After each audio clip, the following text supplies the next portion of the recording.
May yung ating hindi ko matututunan lalo yan pagka wala sa akin.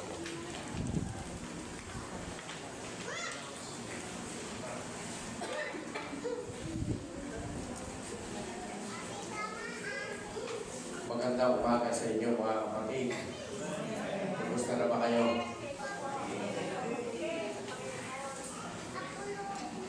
Alam niyo po, parang napapaigi na ang labanan. Pangatlo ko na ito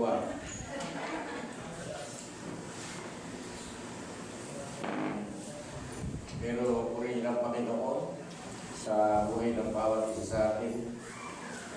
Alam niyo kahapon, yung agad nakikinig ako ng mensahe ng Panginoon sa ginamit niya. Hindi ko alam kung bakit ang mata ko'y luha ng luha. Siguro nakita ko yung kakulangan ko. Yung kasing pag-aaral, nakita ko pag-aaral, saka yung katsagaan, yun ang wala sa buhay ko. Yung kapag ka daw po ang karunungan ay walang mararating. Kaya nga kasabihan po natin, kapag ka lamang ang may alam. Di ba? Kaya makita natin yung pinag-aaralan natin sa ng tinuturo ng ating pastor, yung pamumuhat ng Espiritu Santo doon sa Galatians 5:22 and 23. Napakahalaga po ito na makita sa buhay ng isang Kristiyano. Ito po hindi mangyayari sa isang tao kapag wala pa sa kanya ang Espiritu ng Diyos. Kaya tayo po na tinalagay ko noon, ang tinatawag na Kristiyano ay yung Espiritu ng Diyos. Sino po ang gusto ito? Tayo po ay lumabas. Tayo po ay pupunta sa highway. Sabi nga nung isang nakausap ko, pwede niyo namang ibenta ito.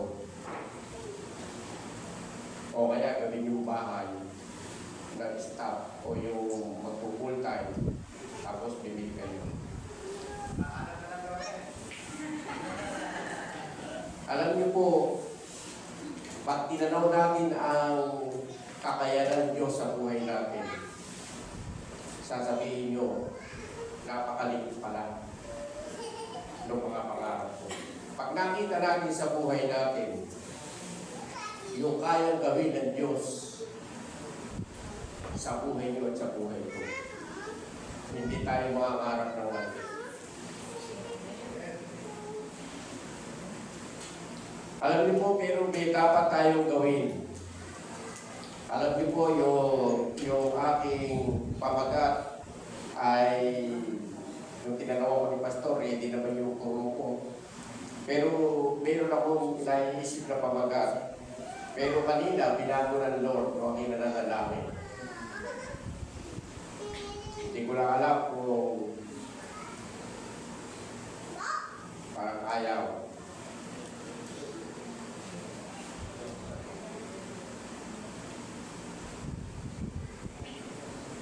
Bye-bye. Nagkahanap ko kahit ipalang din.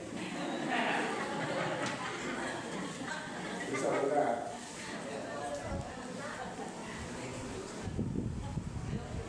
Ayun. Mabuhay na may kapanalan. Alam niyo po, doon po sa tatalakayin natin ngayon, ano yung aaminin ko sa inyo? Dahil sa kabisihan ko, kung mag-prepare po ako ng dalawang turo na yon, yung huling araw lang. Kaya parang hindi siya palansyado. Kasi sa kabisihan ko, yung unang huling araw lang, di ba kahapon lang, Ganun. Kaya yung linggo nito, bala kong ipuspon kay Pastor kasi dami kong trabaho talaga. Magpapatanim pa ako ng mga bukid, pero pa akong nasikaso kasal ng anak ko. Ang dami, sabi ko, parang gusto ko ipuspon.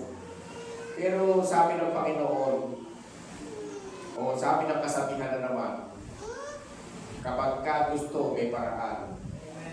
Pagka ayaw, maraming dahilan. Di ba? Alam niyo po, pwede ba tayong mabuhay ng may kabanalan? Kaya makikita po natin dito,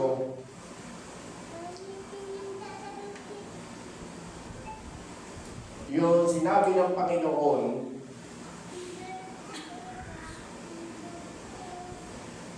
lagay ko nga sa cellphone ko. Pero matutunan din natin yan, mga kapatid.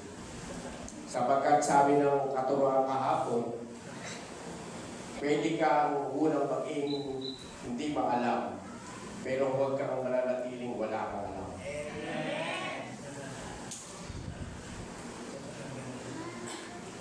Kaya makikita natin dito, may arayan mo na lang ako, sundan mo na lang ako.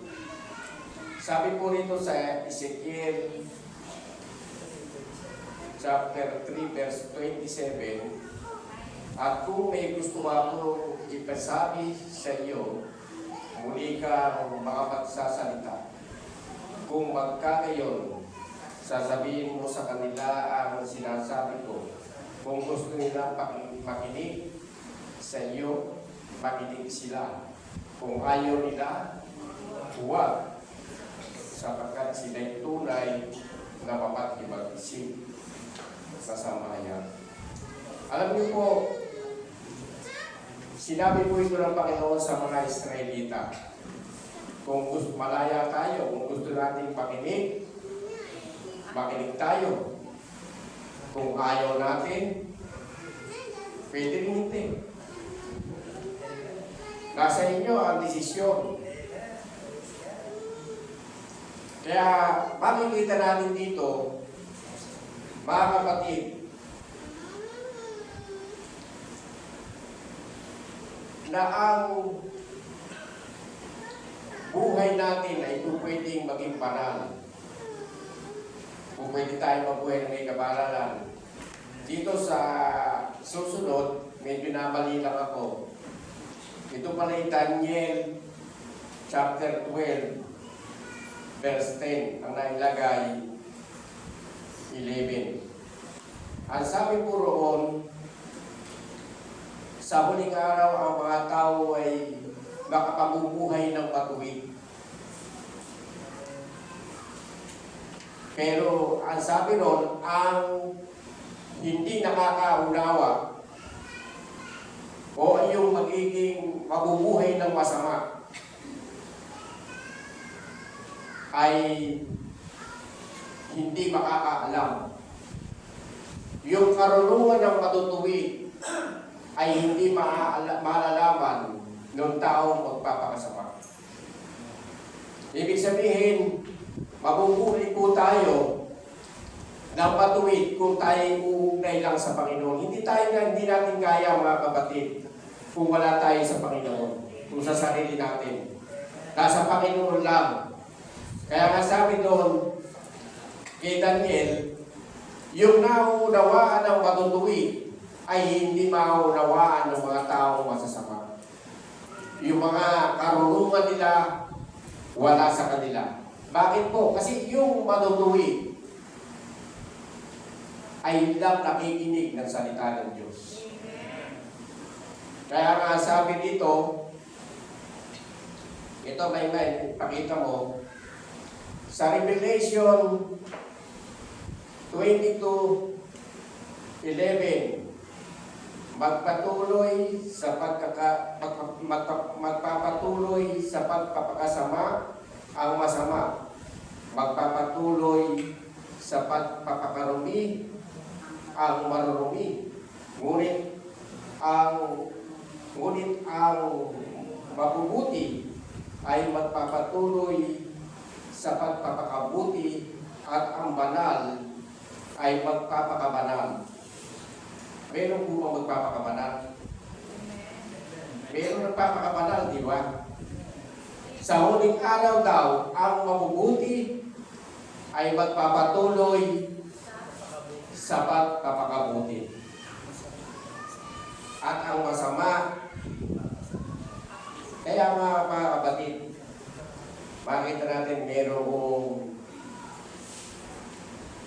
araw at merong gabi. Saan nyo ba gusto? Sa araw o sa gabi? Sa araw kasi komportable tayong gumawa. No? Pero pagka matilim, limitado na ang kilos natin. Kaya makikita natin dito mga kapatid sa unang Pedro chapter 3 verse 9 hanggang 12. Huwag ninyong gantihan ang masama, huwag ninyong sumpain ang mga sumusumpa sa inyo. Sa halip, pagpalain ninyo sila dahil pinili kayo upang tumanggap ng pagkapala ng Diyos. Ayon sa nasusulat, ang mga nagnanais ng payapa at masaganang buhay, nila'y pigilan sa paghabi ng kasamaan. Ang anumang panilinglang at madayang pananalita sa kanyang mga labi ay di dapat mamutawid. Ang masama ay iwasan na, at ang gawin ay ang tama, at ang laging pagsikapan ay buhay na mapayapa. Ang mga mata ng Panginoon sa matuwid na katuon, ang kanilang panalangin ay kanyang pinakinggan. Tingnan niyo po, kung sino po ang gustong maging mapayapa at masagana ang buhay, sino po ang gusto dito maging mapayapa at masagana ang buhay? Kung ang sabi rito, pinapahid sa atin ng Apostol Pablo na ang buhay natin ay iubog natin yung masama, ay huwag natin gantihan ng masama, di po ba? Alam niyo po yung mga makamundo, nakita ko po pagka lalo rin, kasi madalas ang makasalamuhan ng ating kamundo eh. Nung ako lang ay nagpapakiyaw ng kamote, makikita niyo yung kanilang pananalita po. Ang sabi niya, ang daming galit sa kapitbahay. Napakasugit. Alam niyo, hindi na dapat sa mga Kristiyano mangyari yun. Yung buhay na hindi natin dapat mangyari sa atin yung gumawa ng masama. Kundi sabi doon, gantihin natin ng mabuti ang masama. Alam niyo po, dito tayo papasok sa isang napakagandang tagpo po ito. Sa hukom po, makikita natin dito na may ginawa ang Panginoon. Pero bago tayo dumating doon, sabi ng Panginoon, yung naging Kristo, isa ng bagong nilalak. Yung mga dating bagay niya ay nagsilipas na, narito sila'y pawang mga bago. Galatian, sinusundan ka pala ako ni Baymay. Sa Galatian 6:15, hindi mahalaga kung tuliman o hindi ang isang tao. Ang mahalaga ay kung siya ay nabago ng nilalang. Tingnan nyo, ang mahalaga ay yung nabago ng nilalang. Yung sinasabi ko rito ni Apostol Pablo, yung dati gumanagti ka sa masama, ngayon ay hindi na. Bakit? May buwa ka ng Espiritu. Sabi doon, isang buwa ng Espiritu ay mapagpaumanhin, mapagpasensya, di ba? Dati, binabato ka na sinisira ang puri ka. Ngayon, binibless mo na sila, di ba? Ganyan po ang kailangan. Alam niyo po, nakakita po ako ng isang istorya dito sa Biblia na itinuro ng Banal na Espiritu. At ito po ay naging buwan po ito ay dumating sa buhay ko. May malaki ng pagbabago. Kaya yung katuruan po ito ay kumbaga sa alak yung sinasabi sa Biblia na mas masarap yung inimbak kaysa bago. Kaya matitigman nyo mga kapatid yung inimbak.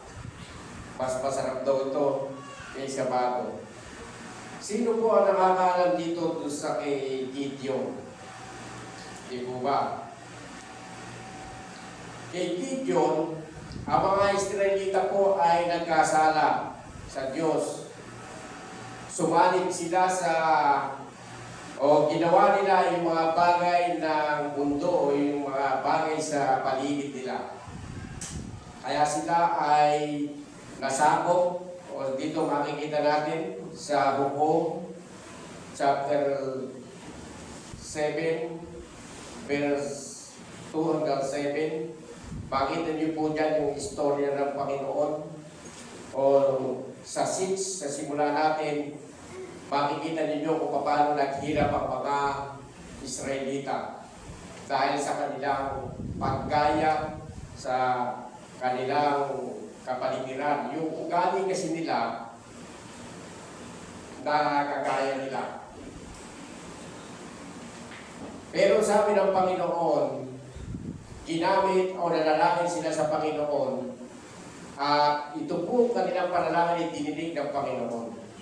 Ginamit po itong si Gideon. Ang sabi po ng Panginoon,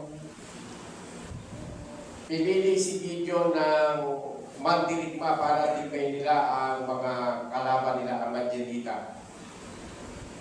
Kaya makikita na po natin dito, 32,000 yung napili ni Gideon na makitigma sa kanilang mga kaaway. Pero hindi po yung 32 ang ginamit ng Diyos para sila ibigyan ng malaking tagumpay. Ang ginamit po ng Panginoon dito ay 300 lang. Kaya nga sabi ng Panginoon, makikita natin dito, kung didiretso natin ito, yung mga natatakot, ang sabi ng Panginoon, umuwi na. Alam niyo po yung umuwi? 22,000. O, yung natatakot. Sumunod, sabi na 10,000 o 10,000. Sabi po ng Panginoon, marami pa yan. Pero susubukin ko sila. Makikita po natin dito, nung pinapunta sila sa ilog, susubuhin sila, painumin ko sila. At nag-inuman yung mga Israelita. Alam niyo po ba mga kapatid, ang ginamit yung 300 ay lumuhod na yung kamay. Karoon ang ginawa nila. Pero yung 9,700 iminom ng parang aso. Sabi nila, pauwiin mo na rin yung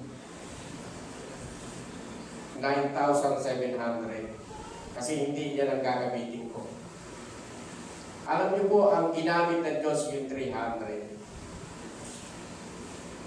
Alam niyo mga kapatid, yung 300 na yan, gumamit ang Diyos ng napakalaking tagumpay sa kanilang buhay. Hindi sa 32,000. Makuha po natin ito, no? Hindi tayo gagamitin ng Diyos kapag tayo worldly. Sa nakita ng mga Israelita yung pag-inom ng aso, paggaya sa aso.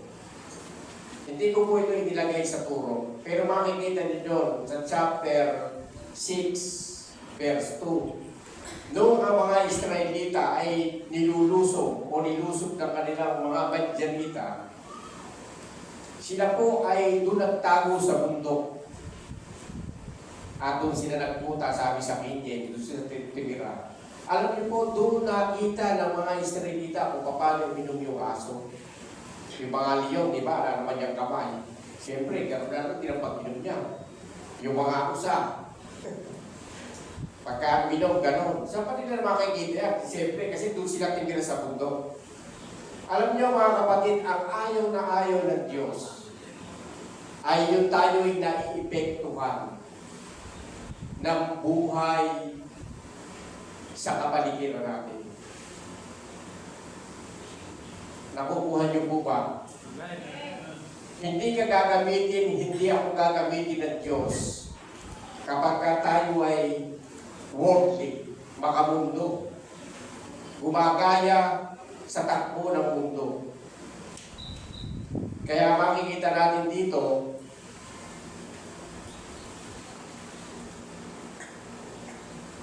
sabi si Santiago, mga taksil, sa Santiago chapter 4, verse 4, mga taksil, hindi ba ninyo alam na kapag nakikipagkaibigan kayo sa sanlibutan, ay nakikipag-away naman kayo, nakikipag-away naman ninyo ang Diyos. Nagiging kaaway naman ninyo ang Diyos. Ang sino mang nagnanais na maging kaibigan ng sanlibutan ay magiging kaaway ng Diyos. Alam niyo po, hindi tayo gagamitin ng Diyos kapag tayo nagiging worldly. Ito ang isang dahilan. Minsan, ang buhay natin ay ito madalas mangyari. Ito, yung ating pagkain na ito ay karne, mga kapatid, matigas. At sana makain natin. Ang sabi nga ng kasabihan, ang bato-bato sa langit at tamaan. Huwag magagalit. Ano po, marami pa rito. Sino pa dito? Ang worldly, alam nyo ang ayaw ng Diyos. Tayo kasi mga kapatid ay relasyon, hindi tayo religion. Nakukuha niyo po ba? Tayo ay relasyon, hindi tayo religion. Alam nyo, sa religion, sasabihin ko sa inyo, kapag birthday o fiesta, kung minsan hando pa tayo sa fiesta. Alam niyo po ba yung fiesta? Pagka-fiesta ng bayan, ng isang bayan, kapag ang pinaghahanda nila ay mga pangalan ng mga santo. Ano ba? Fiesta ay galing San Roque. Fiesta ni San Miguel. Alam niyo po ba, mga kapatid, kapag tayo nakikiisa dyan, at yan ay pinagpipiesta nila, nakikiisa tayo sa pag-aandog sa mga demonyo. Tingnan nyo sa sabi ng Corinthians o unang Corinto chapter 10 verse 19 and 22. Ano ibig bagang sabihin? Sinasabi mo ba ang Diyos-Diyusan o ang pagkain inihandog sa mga Diyos-Diyusan ay may kabutihan? Hindi. Ang ibig kong sabihin, ang mga pagano ay nag-aalay ng kanilang handog sa mga demonyo at hindi sa Diyos. Ayaw kong maging kaisa kayo sa mga demonyo. Hindi kayo makakainom sa kopa ng Panginoon at gayon din sa kopa ng mga demonyo. Hindi kayo maaaring makisalo sa hapag ng Panginoon at makisalo rin sa hapag ng mga demonyo. Nais pa nating manibugho ang Panginoon, akala ba ninyo'y mas makapangyarihan tayo kaysa Kanya? Alam niyo po, sa India, mas malalim pa sa akin. Kapag ang mga pagano po ay naghahandog sa kanilang mga Diyos-Diyusan, ang kanilang paghahandog ay sa mga demonyo. Kaya mga kapatid, kung meron tayong kaibigang makamundo, iyan ang ayaw ng Diyos sa buhay natin. Yung kumisan, pag-aanak pa tayo, pagka-fiesta sa kanila. Di po ba? Fiesta ni San Pedro, fiesta ni San Juan. Alam niyo po, ang sabi po ni Pablo, kapag sila ay naghahandog sa kanilang mga Diyos-Diyusan, naghahandog sila sa mga demonyo. Kung meron man sa atin, mga kapatid, na tumatalo pa sa mga ganyan, iwasan na natin. Huwag na tayong maging papagkaibigan sa mga mundo. Alam niyo po, ito pa ang nakita ko isang malaking kasalanan sa mga nagaganap sa buhay natin. Yung araw ng Sunday, nagiging araw ng paglilibing. Yung araw ng pagsamba, nagiging birthday. Diba? Napapalitan yun. Araw ng pagsamba, araw ng birthday. Pagka may malalaking, alam mo alam mo mga kapatid, sa mundo, sa relihiyon, pwede yan. Di po ba, sa relihiyon, pwede yun. Yung araw ng pagsamba, pwede birthday nila. Pero sa atin, hindi pwede yun. Kasi relasyon nga tayo sa Panginoon. Kaya makikita natin dito, mga kapatid, nung ito po'y nabasa ko, nabago na ang pananaw ko kahit mga kapatid, opera nyo pa ako na aking magkakapero ng 10,000. Pag hindi ako makaka-attend, yung pag-attend pa rin ang pipiliin ko. Kung pitas ko ng halaman, hindi ko unahin yun. 5,000 lang yun eh. Pero yun ba, alam nyo ba yung pangako ng Panginoon kapag tayo ay sumasamba sa Kanya? Na may pakita mo to doon sa Isaias 58, chapter 58, verse 13 and 14. Sinabi pa ni Yahweh, inyong igagalang ang takdang araw ng pamamahinga. Huwag kayong gagawa para sa pansariling kapakanan sa araw na banal. Sa araw na ito'y mamamahinga kayo at huwag maglalakbay o gagawa ng anumang usapan na tungkol sa mga bagay na walang kabuluhan. At kung magkagayoy, madaraman ninyo ang kagalakan ng paglilingkod sa akin. Bibigyan ko kayo ng karangalan sa harap ng buong daigdig at tatamuhin ninyo ang kaligayahan habang naninirahan sa lupaing ibinibigay ko sa ninyong si Jacob. Mangyayari ito sapagkat akong si Yahweh ang nagsasabi nito. Sa King James po, nakalagay yun yung pagkain masasarap, yung pamana kay Jacob. Kapag kainunan natin, ang sabi ron, magiging maligaya tayo sa buhay. Magiging maligaya yung paglilingkod natin sa Panginoon. Alam niyo po ba mga kapatid, sa relihiyon, kung pwedeng pag-birthday mo lang magsimba. Pupwede yun, sa relihiyon. Pupwede nga, patay ka na lang eh. Di ba? Yung mga hindi nagsisimba talaga, pag namatay, doon lang sila magsisimba. Pinapasok sa... Kasi relihiyon sila, di ba? Pero tayo mga kapatid, yung pagsamba, sabi ron, may dakilang pangako ang Panginoon. Magiging maligaya tayo sa buhay. Maninirahan tayo kung saan yung pamana ng Diyos sa buhay natin, yung sa mga magulang natin, tatamuhin natin yung masaganang pamumuhay. Amen? Kaya makikita nyo, siguro taon na rin, nung nabasa ko ito, kahit gano'ng kabigat, kaya nga sabi ko sa mga tatay, tayo mga tatay, kung may power tayo, na kapag ka Sunday, kung halimbawa mamamatayan man tayo,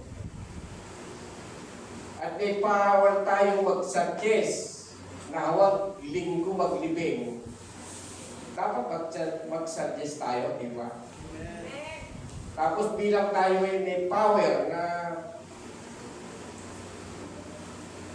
may mga okasyon na matatapat sa araw ng pagsamba, eh huwag na naman natin itapat sa araw ng pagsamba.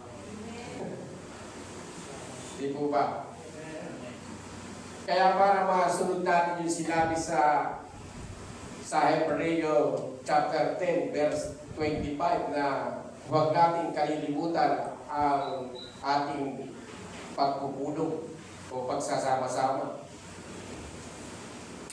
Kaya makikita natin doon, ang talagang Kristiyano, yung matibay sa pananalig sa Panginoon, ayon sa Gawa, chapter 2, verse 42, matibay sila nagsasama-sama sa pagpuputol-putol ng tinapay at sa pamananalangin. Ito, kakulangan ko pa rin, hindi ako umami sa prayer. Pero sabi ron, matibay sila sa pagsasama-sama. Meron silang pagpupulong. Kaya siguro, lagi na tayong puno ngayon. Ha? Wala nang a-absent. Lagi na tayong puno. Sino gustong maging maligaya sa paglilingkod sa Panginoon? Ang sabi ko ito, may promise niya. Sabi niya, magiging maligaya tayo sa buhay. Pagkainom muna natin yung ating pagsamba. Alam niyo po, mayroong binigay sa akin revelation ng Panginoon. Alam niyo po ba na yung pagsamba, yan lang ang hindi aalisin ng Panginoon yung araw ng pagsamba sa buhay natin kapag tayo nasa langit na. Yung pag-business natin, kung ikaw ay farmers, ikaw ay nagpapatahi, nag-aalaga ka ng hayop, teacher ka, anuman ang trabaho mo, tatanggalin ng Panginoon yan kapag ka nasa langit ka. Pero ano lang ang trabaho mo sa langit? Isaiah 66, 22 hanggang 24, sabi po rito, kung paano tatagal ang bagong langit at bagong lupa sa pamamagitan ng aking kapangyarihan, gayong tatagal ang lahi mo at pangalan. Tuwing araw ng pamamahinga at pista ng bagong buwan, lahat ng bansa ay sasamba sa akin. Ang sabi ni Yahweh, sa kanilang pag-alis, makikita nila ang mga bangkay ng mga naghimagsik laban sa akin. Ang uod nakakain sa kanila ay hindi mamamatay. Gayon din ang apoy na susunog sa kanila. Ang kalagayan nila ay magiging kahiyahiya sa buong kasangkatauhan. Tingnan niyo po. Nakita ko po rito, yung nakita ni Isaias, yung pagpunta natin sa langit, yung ting araw ng Sabat, bagong buwan, o dadating yun, tayo sasamba sa langit. Pero yung pagtatrabaho, ano ang sabi doon? Nanunood ka na lang. Doon sa kapitbahay mo, hindi mo siniriyan. Hindi mo siniriyan. Ano yung makikita nyo? Nasa impyerno. Kinakain ng uod.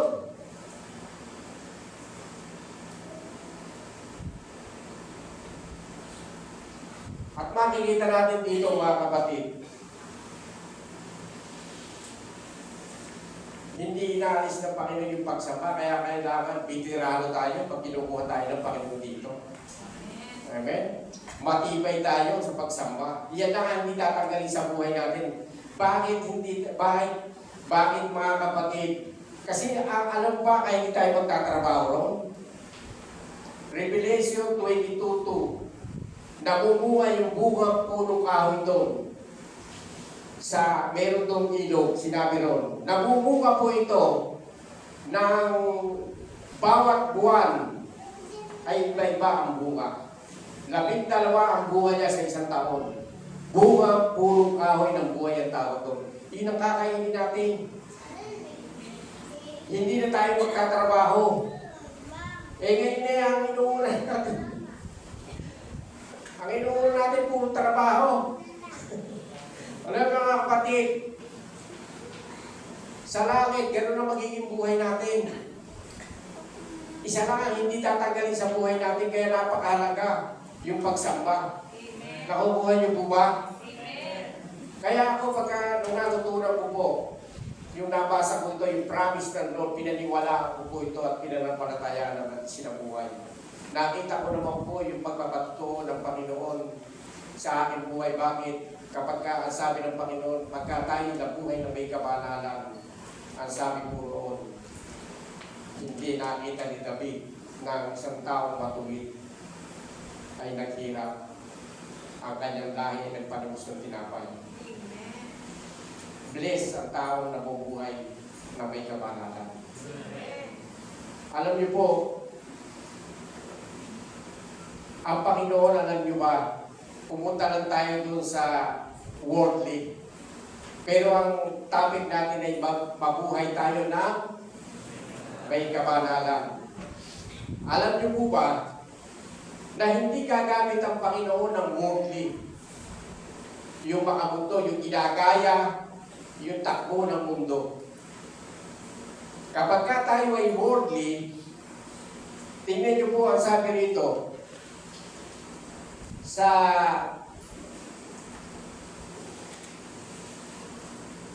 Second Timothy chapter 2 verse 20 and 21. Sa isang malaking bahay ay may iba't ibang uri ng kasangkapan. May yari sa ginto at pilak at mayroon namang yari sa kahoy at putik. May ginagamit para sa mga taling okasyon at mayroon namang pang-araw-araw. Ang sino mang lumalayo sa kasamaan ay katulad ng sisiglang natatangi, malinis at karapat-dapat gamitin na may-ari para sa lahat ng mabubuting gawain. Alam niyo po mga kapatid,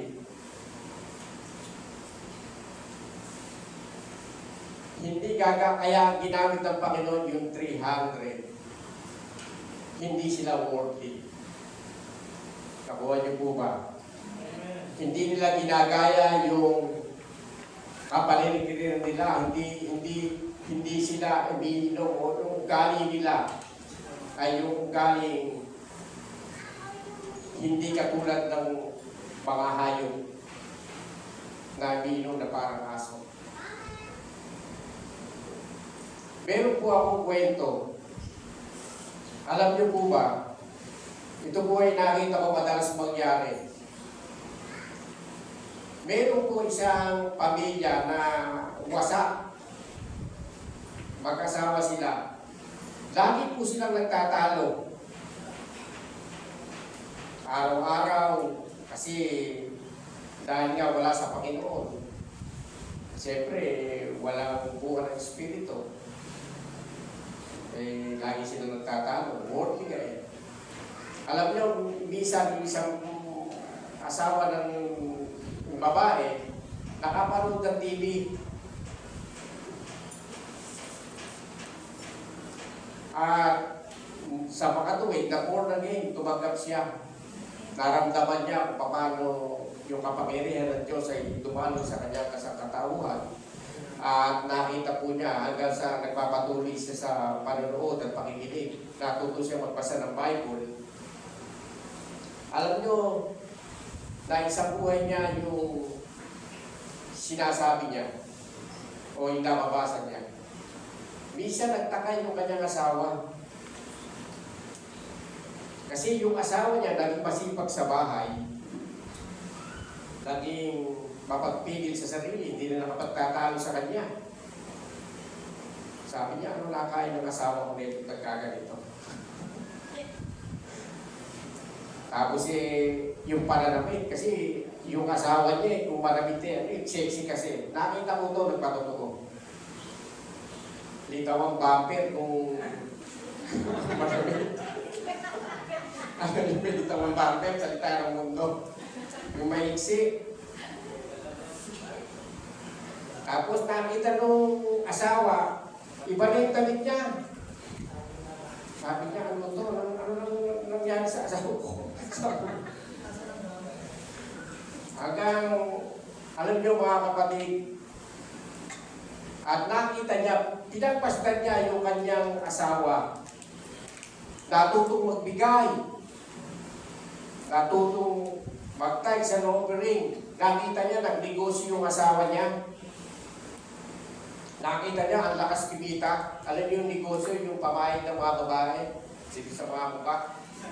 Ba't yung asawa ko, sabi niya, nasa bahay lang, ang lakas kumita. Ano nangyayari sa buhay ng asawa? Alam niyo po ba, sa mga tuwing nakita ng tao, yung bunga ng Espiritu sa kanyang buhay, nawala yung pagka-worldly.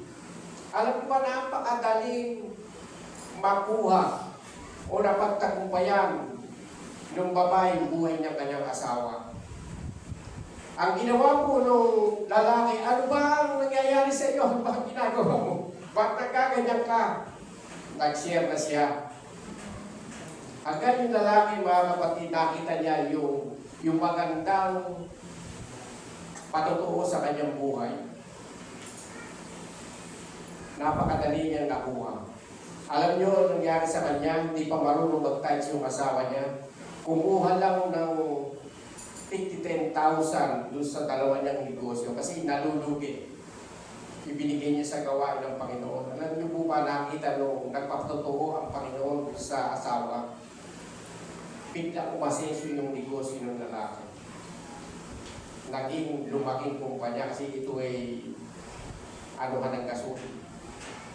Naging lumaki hanggang dumami ng mga tauhan nila at nagkaroon ng Bible study sa mga bawat kumpanya ng ginawa niya. Dinagdagan pa siya ng tatay niya ng ibang kumpanya sapagkat nakita niya yung buhay na meron ng kanyang anak.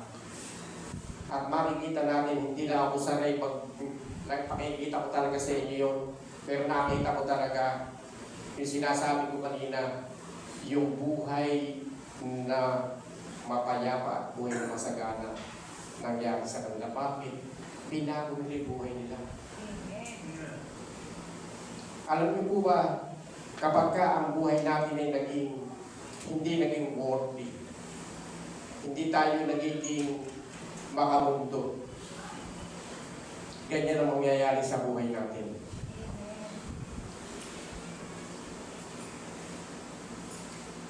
Kaya mga kapatid,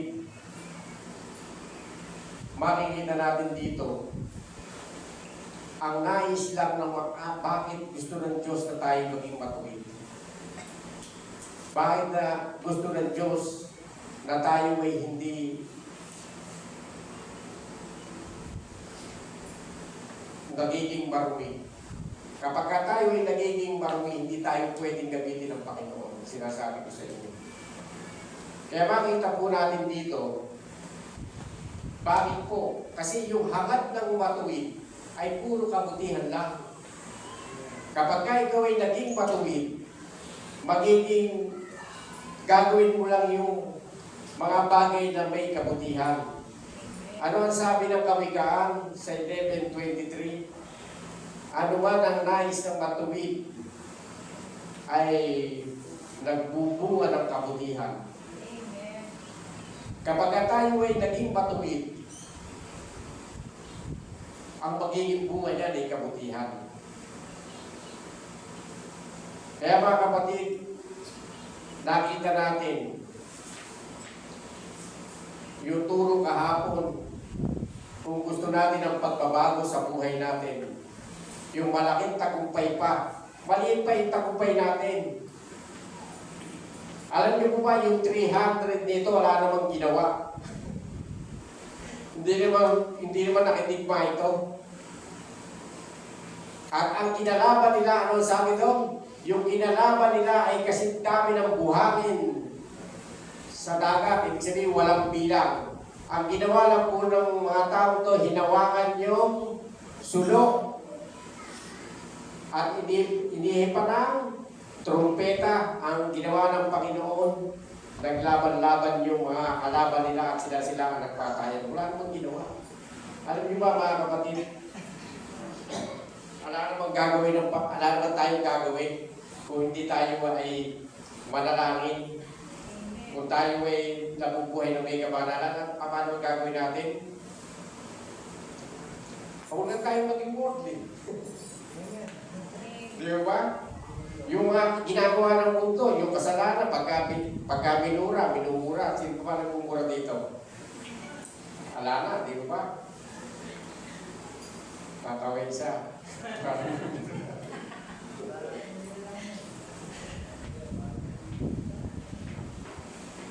Nakita ko po rito mga kapatid, kapag tayo ay nabubuhay na may kabanalan, darating sa atin yung malaking tagumpay sa buhay natin. Amen. Amen. Kaya makikita natin dito, yung tinatapik natin, napakahalaga po yan. Yung magkaroon tayo ng kabanalan sa ating buhay. Alam niyo po ba, kayo lang ang tinatarget ng kapitbahay niyo para umatin. Tumataya pa pala ito sa wait eh.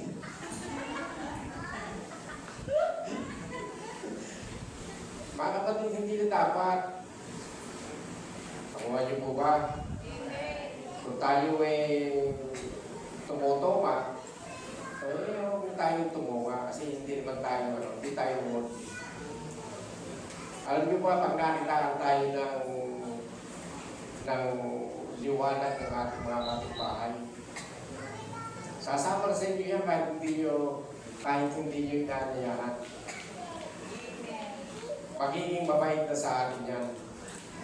Kaya lang, ang sinasalamin nila, mas worldly pa sa akin ito. Di ba?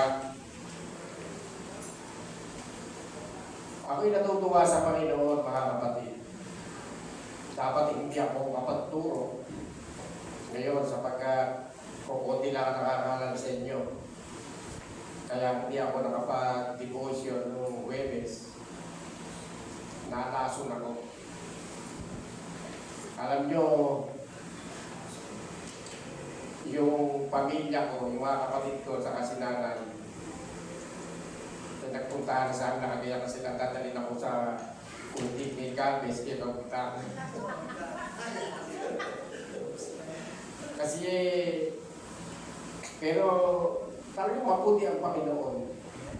Bago po ginawa ko yung trabaho ko, meron akong dalawang katuruan na nangangaral, nanonood ako.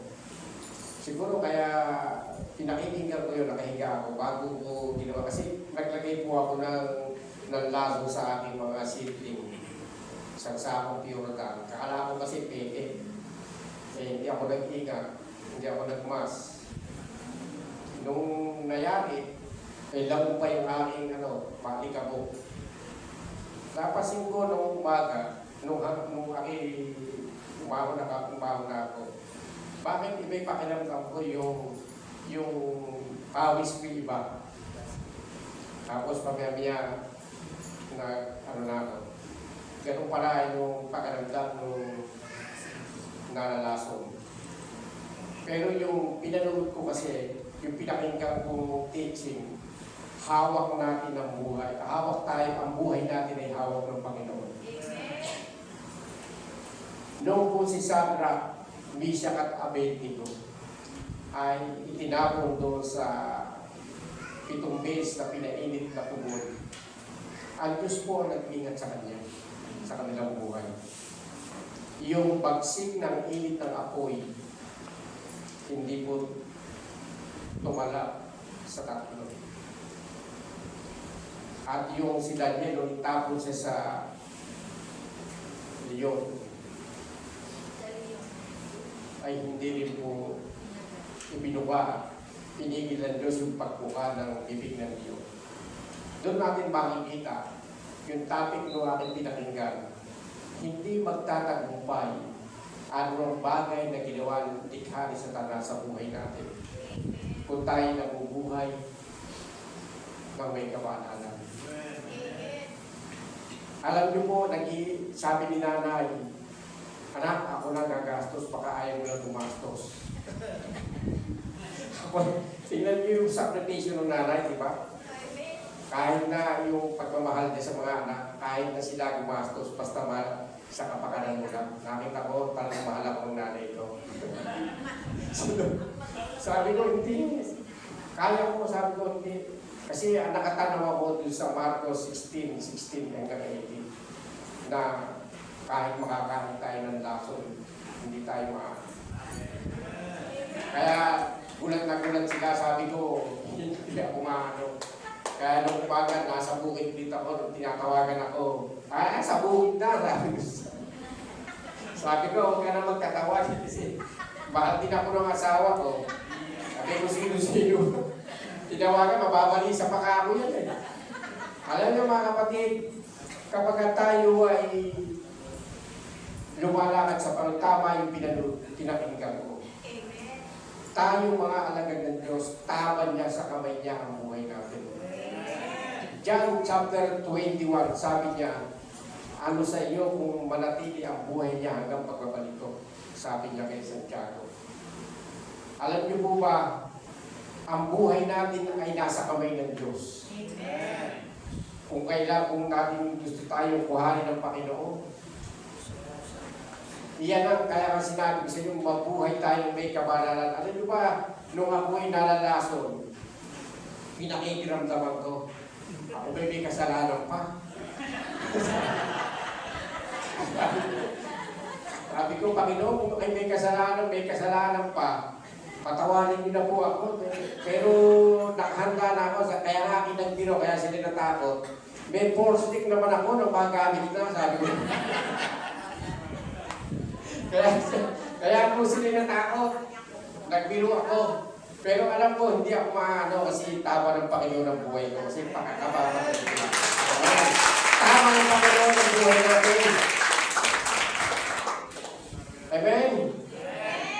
Kaya makikita natin ito, malaki ang Kaya nagkaya ka na sila. Baka nakabihis na. Sabi ko, hindi. Kaya ko ito. Kaya tutulungan tayo ng Panginoon. Alam nyo, makikita natin mga kapatid, hindi lang ito ang magiging buhay natin, magiging katayuan ng Iglesia ng Diyos sa mundo. Ito ang daan para tayo maging isa tayong kasangkapan. Ano nyo sa King James? Yung binasa ko kanina sa Timoteo. Yun nagpapakalinis, gagamitin ng Diyos sa tanging okasyon, sa magandang gamit. Alam nyo, kapag tayo lumayo sa kasalanan, baka ito ang gamitin ng Lord, baka paasensuhin tayo ng paasensuhin. Amen. Para tayo ay lumabas, mapunta tayo doon. Amen? Amen. Baka yung negosyo mo, bigyan ng Panginoon ng napakaraming customer. Baka ang time sa rin natin dito pahirapan yung magbibilang.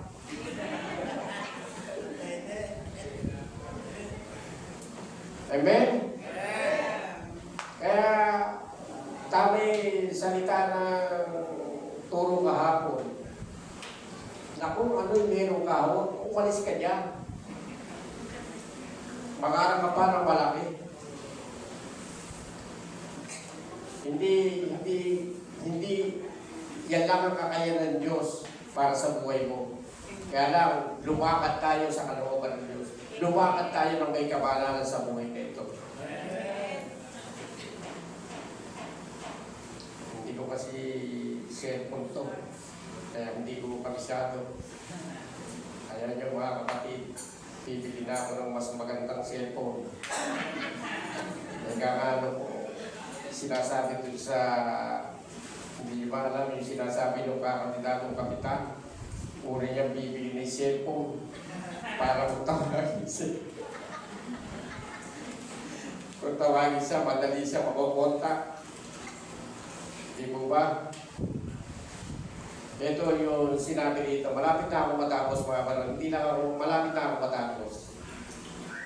Ito ang bili ni Apostol Pedro sa 1 Peter chapter 1 verse 14 hanggang 17.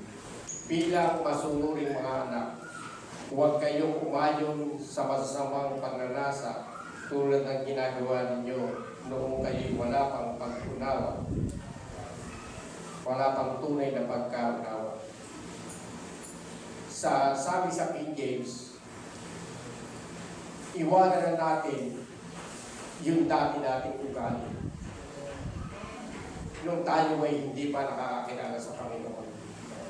Yung dati nating asal, kasi malalim yung salitang asal. Diba nung tayo nasa religion, anong ginagawa natin? Yung dati nating asal. Alam na natin yun. Mahilig tayong makapag-chismis. Diba? Mahilig ka.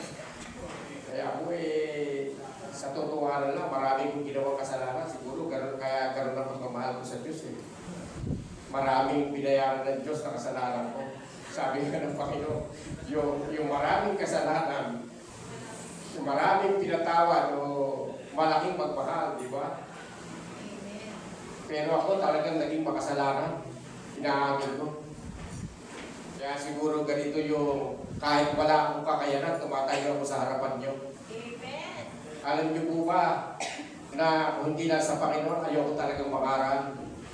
Pero sabi ko, Panginoon, kung pinili mo kung ganito, dagdagan mo ko para mag-improve ako. Alam mo po, wala akong kakayanan sa sarili ko. Hindi ako nakapag-aral. Pero dagdagan niyo po kung gusto niyo, kung aking gagamitin niyo.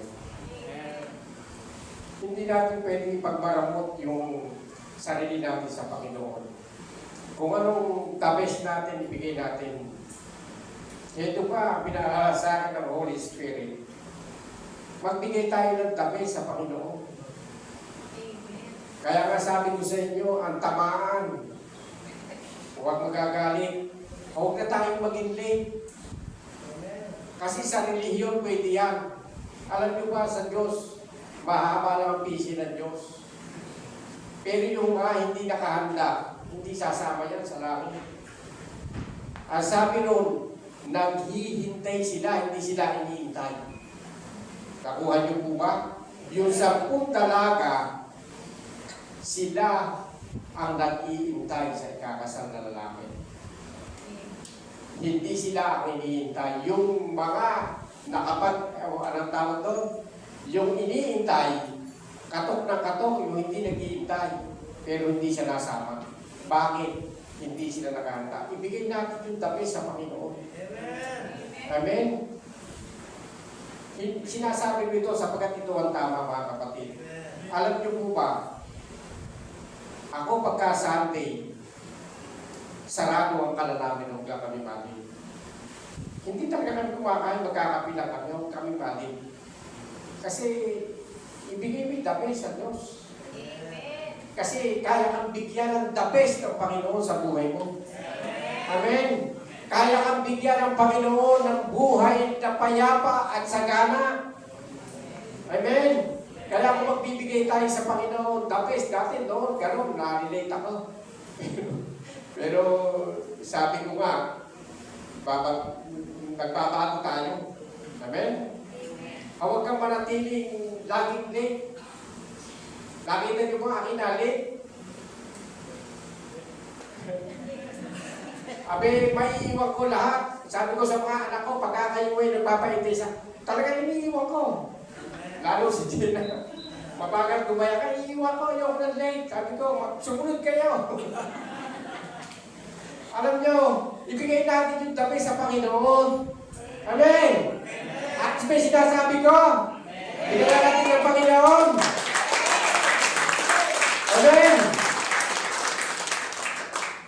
May pagbabago, sabi nga ng pastor kahapon, kailangan may pagbabago sa buhay natin. Kapag ka walang bago, boring. Di ba? Pag walang nangyayari sa buhay natin, boring. Kaya sabi ko sa inyo, ayoko nang walang nangyayari eh. Kahit papano, kahit konting bagay lang, bibili ko para may mangyari sa bahay. You know? Halimbawa, may gusto ko. Kasi boring eh. Kaya nga sabi ng pastor, di ba pagka bagay galit mo, sarap kumatin.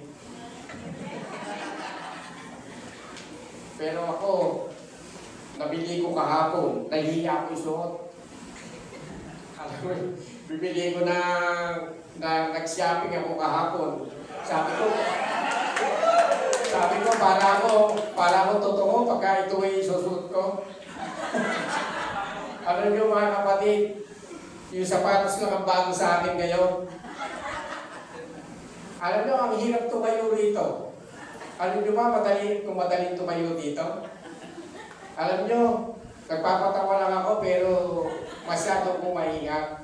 Kasi sabi ng Panginoon sa Matthew chapter 5 verse 19, kapag ang isang tao ay nagpapawalang halaga sa salita ng Diyos, hindi niya ginagawa at ipinangaral, tatawagin siyang kalititan sa karera ng Diyos. Pero pagka ito ay kanyang sinasagawa at ito'y kanyang ipag-aral, tatawagin siyang dakila sa karera ng langit. Kaya ang hirap mag-aral, mga kapatid, kapag hindi kami magsasagawa. Kaya yung sinasabi ko, maaari ko sabihin sa inyo kasi ginagawa ko, kaya huwag tayo mag-inlay. Amen? Talagang iiwan ko, kahit sino hindi nakagayak, sabi ko, sumunod na lang kayo kung gusto nyo din. Kasi gusto ko magbigay ng the best. Kapag ka araw ng Sunday, mga kapatid, sorry na lang kahit na pisang ko, kapag ka inilibing sila ng linggo, hindi ako makapaglilibing. Bakit? Diyos yung pupuntahan ko. Diyos na kayang bumuhay sa akin kapag ka pinamatay at pagdala sa langit. Hindi ko po pwedeng unahin yung tao na bigyan ko ng kapurihan sapagkat may kakayanan lang ang ating kapwa para sa kakayanan na tayong matulungan. Pero ang Diyos hanggang buhay na walang hanggang sa langit, kaya tayong dali ng Panginoon. Kaya dapat ang Diyos ang inuuna natin. Ang Diyos ang dapat natin kahiyaan sa buhay natin. Amen? Hindi yung pinsan mo, hindi yung ano mo. Pagka natapat ng araw ng Sunday, kailangan dito tayo. Amen. Bakit? Sapagkat tayo relasyon, hindi tayo relihiyon. Amen? Kaya makikita natin dito mga kapatid, alam ko po na patuloy tayo i-bless ng Lord sa buhay natin kapag patuloy na nabibigyan natin ng kaluwalhati ng Diyos at nagkakaroon tayo ng kabanalan sa ating buhay. Kaya makikita natin dito sa chapter binasa ko kanina sa sa unang Pedro, chapter 1, verse 14 hanggang 17, tutuloy ko kanina. Dahil ang Diyos na pipili sa inyo ay banal, dapat din kayong magpakabanal sa lahat ng inyong ginagawa. Sapagkat nasusulat, magpakabanal kayo, sapagkat ako'y banal. Walang kinikilingan ng Diyos. Hinahatulan niya ang mga tao kahit sa ginawa nila. At dahil tinatawag ninyo siyang Ama, mabuhay kayong may takot sa Kanya habang kayo'y nasa mundong ito. Sabihin niyo po, habang doon tayo nasa mundong ito, mabuhay tayo may takot sa Diyos. Kaya makita natin dito, ano man ang parte ng buhay natin, mabuhay doon tayo may kabanalan sapagat ang Diyos ay banal. Kaya makita natin dito kung magtatapos sa 2 Corinthians chapter 6, verse 16 hanggang 18.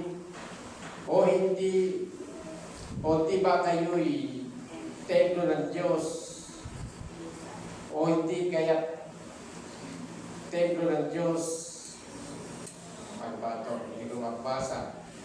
O di kaya'y nag-templo ng Diyos sa Diyos-Diyusan? Hindi ba tayo ang templo ng Diyos na buhay?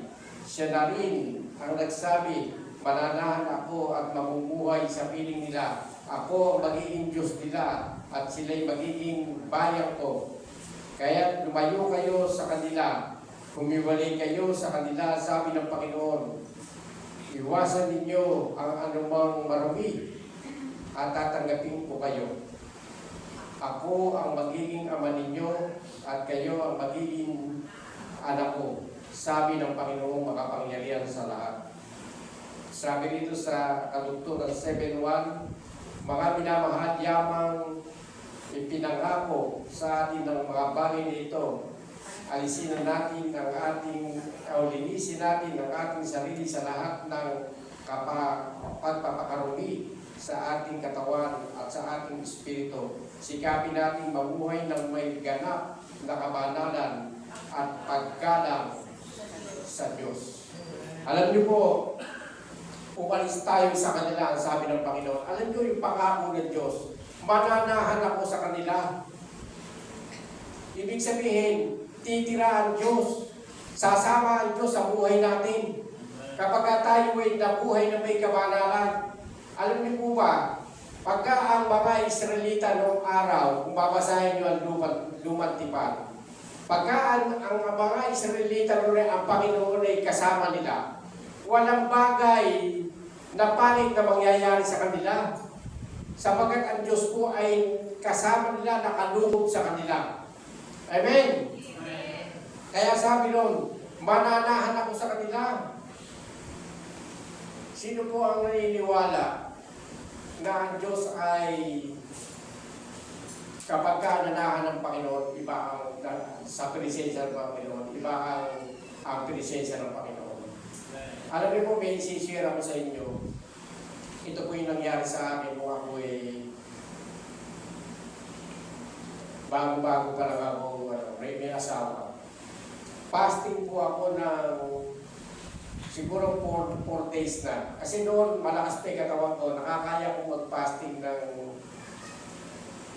ng 3 days hanggang 4 days na walang tubig, walang kain. Alam niyo po, nung ako'y nananalangin, hindi ko kasi kulang talaga ako sa kaalaman. May dumating sa akin parang power sa tabi ko. Alam niyo po ba yung takbo na yun? Pero alam ko, ang Lord yun. Kasi yung puso ko, mga kapatid nung aking nagpapasting, nag-aalam talaga. Parang sinabi sa Hebreo na ang aking mga ministro ay alam ng apoy. Alam nyo, kulang na ako sa kaalaman, pero naniniwala ako kay Carillo na kapag ka ang Diyos ay nagdamot sa iyong buhay, makipag-uusap sa iyo ng sarili na. Mararanasan po talaga yung Holy Spirit si Jesus. Tingnan nyo sa Acts nagsasalita si Jesus sa mga iglesia. Nakuha niyo po ba? Tinapansin yung yung Holy Spirit si Jesus na pag-uusap. Ganon din mga kapatid sa buhay natin. Kapag ang Panginoon ay lumubog dito sa iglesia ng Panginoon, napakadali nating lumago. Napakadali nating dumami. Amen? Kaya lang mayroong kondisyon ng Panginoon. Lumayo kayo sa kanilang sa mundo. Sabi doon, lumayo kayo, huwag kayong humipo ng mga bagay na marumi. Linisin ninyo ang inyong katawan at ang Espiritu. Mabuhay tayong may kabanalan sa harapan ng Diyos. Amen? Mararanasan natin yung presensya ng Lord. Alam niyo ba, kaya gusto ko magsuot ng puti? May pangarap din ako na kapag imihip, mababaptize din ng Holy Spirit. Kapag alam niyo ba, pwedeng gawin ng Panginoon yung hipuin yung damit mo lang, healing na yung napapakinggan nyo, yung nakikinig sa inyo. Amen? Pagka ang Panginoon ay narito sa atin, yung mga nakasalamin, yung mga medyo may depressed sa mata, alam ko, gagaling yan. Yung mga may cancer, pagka ang Panginoon ay dumating, pagka tayo nakita ng Panginoon na hinihiling niya, may buhay tayong kabanalan pagka dumating yung Holy Spirit, makikita nyo yung buhay nyo na narito tayo. Kung tayo may problema, naiibisa na hanggang tayo narito. Alam nyo mga kapatid, ang bawat problema natin napakadaling solusyon ng Panginoon.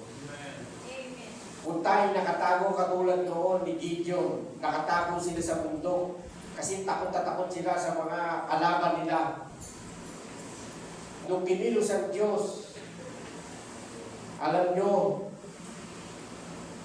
napakarami nilang pinagtagumpayan. Ganon din mga kapatid, hindi tayo dapat nandito, tayo dapat ang nakalantad. Bakit tayo ang tunay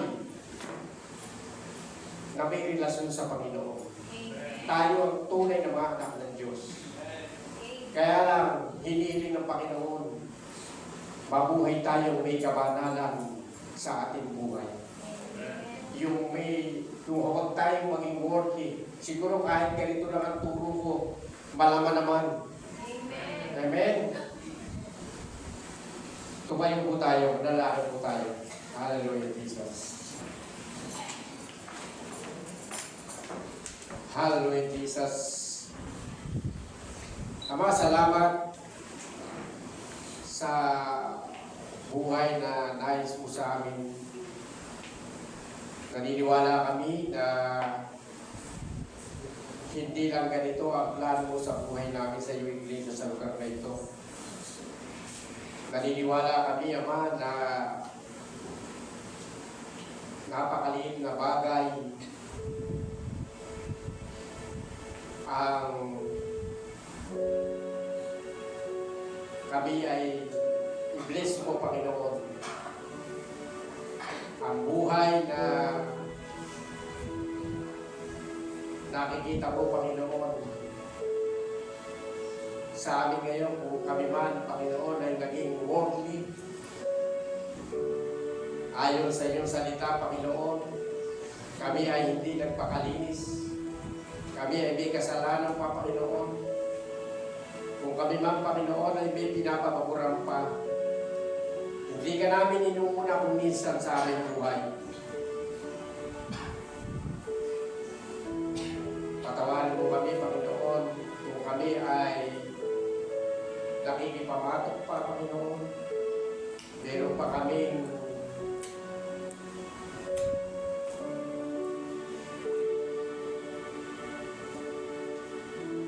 pakikisama sa mga gawain ng mga mundo. Lord, Ama namin nga sa langit, tingnan mo kami, Panginoon, inisin mo kami sa bagang ito. Gusto po namin, Panginoon, ng katagumpayan.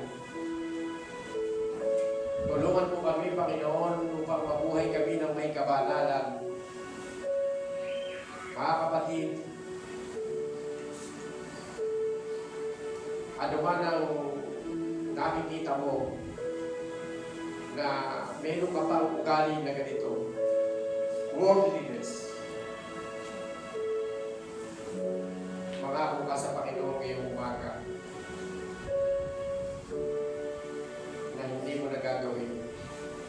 Hindi tayo relihiyon, mga kapatid. Pinasasabi ng Lord, relasyon tayo sa Kanya. Kung ikaw ay mayroon pang ginagawa na katulad ng mga relihiyon, sabi ng Panginoon, kung ang pagsunod lang natin ay katulad ng mga Perseo, ng mga Saduceo, hindi tayo makakapasok sa kaharian ng langit. Kung sila ay nagtuturo pero hindi ginagawa,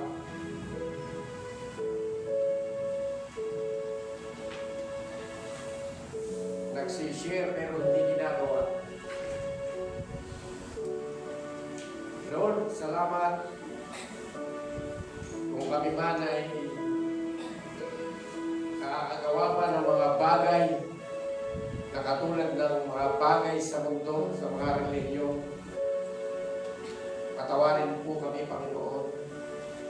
Tanawin po kami, Panginoon, sa umagang ito. Sinabi mo sa iyong salita, ang iyong mga mata ay nasa mga batuin. Ang iyong pakinig ay nasa kanilang mga kain. Nasa aming mga panalangin. Dinadalangin namin sa inyo, Ama, sa pangalan ni Kristo na aming Panginoon. Nabigyan mo kami ng pusong matinamahin. Pasunurin, Panginoon, sa iyong mga salita.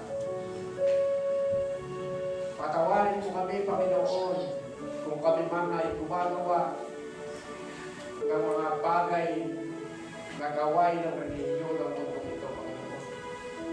Sapagat kami yung pinili yung mga kabana ng pagpapalang nagmumula sa inyo, Panginoon.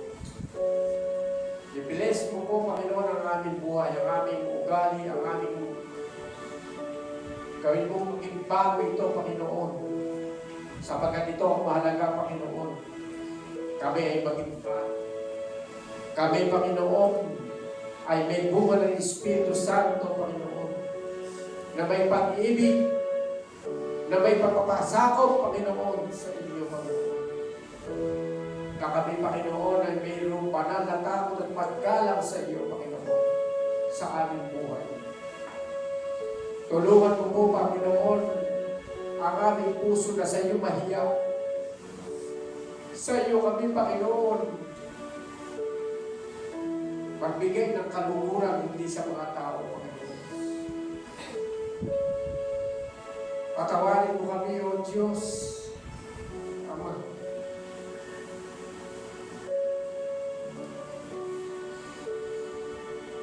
Inibla kami, Panginoon, at tagumpay, Panginoon, sa aming mga buhay.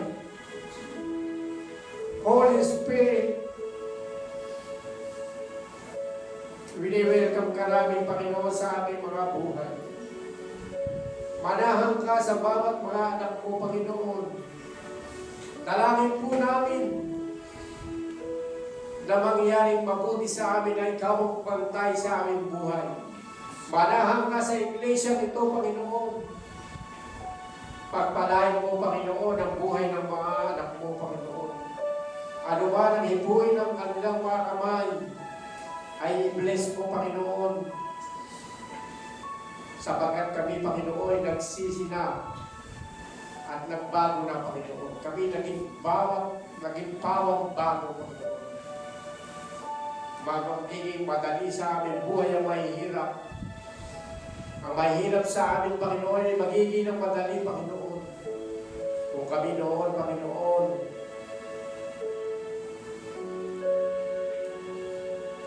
ay walang kabanalan, kami ay lalakad sa kabanalan, Panginoon. Sapagkat ikaw ay katulong namin, Panginoon. Dahil sa iyo, Panginoon, magagawa namin ang lahat ng bagay, Panginoon. Sinabi mo, Panginoon, walang bagay na mahirap sa taong naniniwala, Panginoon. Lahat ay may pangyayari sa kanya, Panginoon. Salamat po, Panginoon, tinatanaw namin, Panginoon, na malaking tagumpay ng iglesia ito. Hindi lang kami ganito, Panginoon. Kami, Panginoon, ay mabubuhay ng may kabanalan na kasama ka. Kaya mong pag-ibayuhin ng gawain ito ng higit sa mga relihiyon, Panginoon. Pauong sa relihiyon sa lugar nito, kundi sasama at dadalhin mo sa iglesia nito, Panginoon. Ang mga kaluluwa, Panginoon, na walang katiyakan ng kaligtasan ay dadalhin mo sa gawain ito, Panginoon. Pakikita, Panginoon, ng mundo, katulad ng sinabi mo, Panginoon, kung uunahin ka namin na sambahin ang sa araw ng pagsamba, Panginoon, pararangalan mo ang iglesia nito sa lahat ng bansa, Panginoon, sa lahat ng nakapaligid dito, Panginoon. Bibigyan mo ng karangalan ng gawain ito, Panginoon, kung uunahin ka namin sa aming buhay, Panginoon. Salamat po, Panginoon, at dalangin ko po tatalikuran ng bawat isa sa amin ng masamang gawain ang paggaya sa mundo, Panginoon, sa mga relihiyon, sa mga tao walang pananampalataya, Panginoon. At patuloy na ikaw pumover sa aming buhay. Ang iyong banal na dugo ang patuloy dumaloy sa iyong mga anak. At makita, Panginoon, ang kaibahan ng iyong mga anak na kami ay isa ng bagong nilalang. Kami ay parang bago na, Panginoon, na bawang naglalayo sa kasalanan. Kami ay nagpapakalinis sa aming sarili, sapagkat, Panginoon, yan ang kalooban mo sa bawat isa, na kami ay magpakabanal, sapagkat ikaw ay banal. Salamat po. Binabalik ko po ang malaking papuri at parangal sa pangalan